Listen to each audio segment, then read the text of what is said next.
नमो बुद्धाय. मिगार माता या चॅनलवर आपल्या सर्वांचे स्वागत आहे.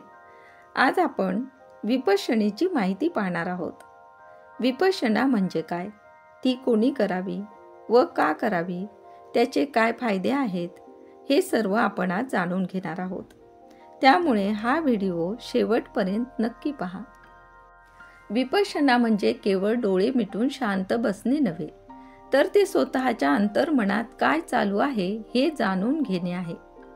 सर्वात आधी जाणून घेऊया की विपश्यना म्हणजे काय.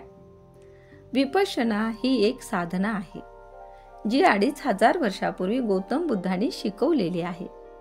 यामध्ये आपल्याला ज्या काही संवेदना शरीरात जाणवतात त्यांच्याकडे तटस्थ भावनेने, म्हणजेच काहीही प्रतिसाद न देता फक्त त्या संवेदनाचे मूळ स्वरूपात निरीक्षण करणे व पाहणे असते. बुद्धाच्या काळात विपश्यना संपूर्ण भारतभर पसरली होती, पण कालांतराने मूळ धम्माची परंपरा कमी होत गेली आणि ही साधना हळूहळू हरवू लागली. मात्र बर्मा म्हणजेच आजचं म्यानमार येथे ही परंपरा शुद्ध स्वरूपात जपली गेली. नंतर एस.एन. गोएंका यांनी विपश्यना म्यानमारमध्ये शिकून ती पुन्हा भारतात आणली आणि लाखो लोकांपर्यंत विपश्यना करण्याचा खरा मार्ग त्यांच्या शिकवणुकीतून पोहोचविला. आता आपण जाणून घेऊया की विपश्यना शिकवली व केली कशी जाते. विपश्यना साधनेची सुरुवात आनापानसतीपासून होते.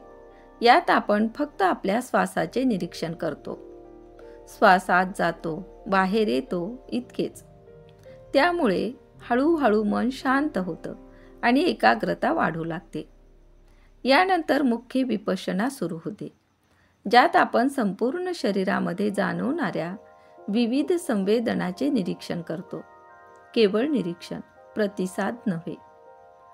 डोक्यापासून पायापर्यंत आणि पुन्हा पायापासून डोक्यापर्यंत प्रत्येक संवेदनेकडे तटस्थ भावनेने पाहणे. कुठलीही संवेदना सुखद असो किंवा दुःखद, त्यावर प्रतिक्रिया न देता फक्त आपल्याला ही संवेदना जाणवत आहे व हे सर्व काही अनित्य म्हणजेच बदलणारे आहे हे समजते. याच संवेदनांना तटस्थ भावनेने व समतेने पाहावे. हाच विपश्यनेचा सर्वात महत्त्वाचा भाग आहे. आता पाहूया विपश्यना का करावी, म्हणजेच त्याचे फायदे काय आहेत. विपश्यना केल्यावर मनात मोठे बदल घडू लागतात. हे यामुळे होते कारण आपण भूतकाळ व भविष्यकाळ सोडून वर्तमान काळात जगायला शिकतो. ज्या लोकांना राग फार लवकर येतो, छोट्या छोट्या गोष्टीवरून त्यांचा पारा चढतो, त्यांना विपश्यनेत हे समजते की हे आपल्या स्वतःच्या शरीरासाठी व मनासाठी किती घातक आहे. हळूहळू राग, मत्सर, भीती यांचा वेग कमी होतो. मन शांत, स्थिर आणि हलकं वाटू लागतं. निर्णय घेण्याची क्षमता अधिक पटीने वाढते. भावनांवर नियंत्रण येऊ लागतं आणि जीवनाकडे बघण्याची दृष्टी बदलते. ही साधना आपल्याला शिकवते की प्रत्येक संवेदना आणि प्रत्येक भावना अनित्य आहे. त्या येतात, जातात, बनतात व नष्टही होतात. हे समजल्यावर जीवनातील दुःख आणि तणावाचं ओझं हळूहळू हलकं होतं व आपण जीवन जगण्याची कला शिकतो. आता पाहूया विपश्यनेबद्दल गैरसमज. काय अपेक्षा ठेवू नयेत.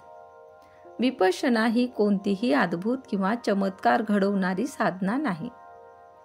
यात मंत्र, विधी, पूजा किंवा कोणत्याही देवतेची कृपा असा भाग नसतो. ही साधना म्हणजे फक्त आणि फक्त स्वतःच्या मनाचं, स्वतःच्या संवेदनाचं निरीक्षण करणे. म्हणून विपश्यना करताना काही विशेष अनुभव मिळेल, काही गूढ दिसेल किंवा क्षणात बदल होईल अशी अपेक्षा ठेवू नये. विपश्यनेत बदल हळूहळू होतो. शांतपणे, स्थिरपणे आणि आपल्या प्रयत्नामुळे जेवढं प्रामाणिकपणे आपण साधना करतो तेवढाच मनातील भार कमी होत जातो. आता जाणून घेऊया की विपश्यना कोण कोण करू शकतो. विपश्यना ही कोणत्याही धर्माची किंवा परंपरेची साधना नाही. ही सर्वांसाठी खुली आहे. हिंदू, बौद्ध, मुस्लिम, ख्रिश्चन किंवा कोणताही धर्म न मानणारे लोकही ही साधना करू शकतात व याचे लाभ घेऊ शकतात. 15 ते 18 वयोगटासाठी टीनेजर कोर्स व 19 वर्षापासून पुढे सर्वजण पूर्ण 10 दिवसाचा विपश्यना कोर्स करू शकतात. तर ही होती विपश्यनेबद्दल थोडक्यात माहिती. जीवन जगण्याची कला. जर तुम्हाला ही माहिती आवडली असेल तर व्हिडिओला लाईक करा. आमच्या चॅनलला नक्की भेट द्या व सबस्क्राईब करायला विसरू नका. हा व्हिडिओ अधिकाधिक लोकांपर्यंत शेअर करा, ज्याने सर्वांना या विद्येचा लाभ होईल. सर्वांचे मंगल हो. धन्यवाद.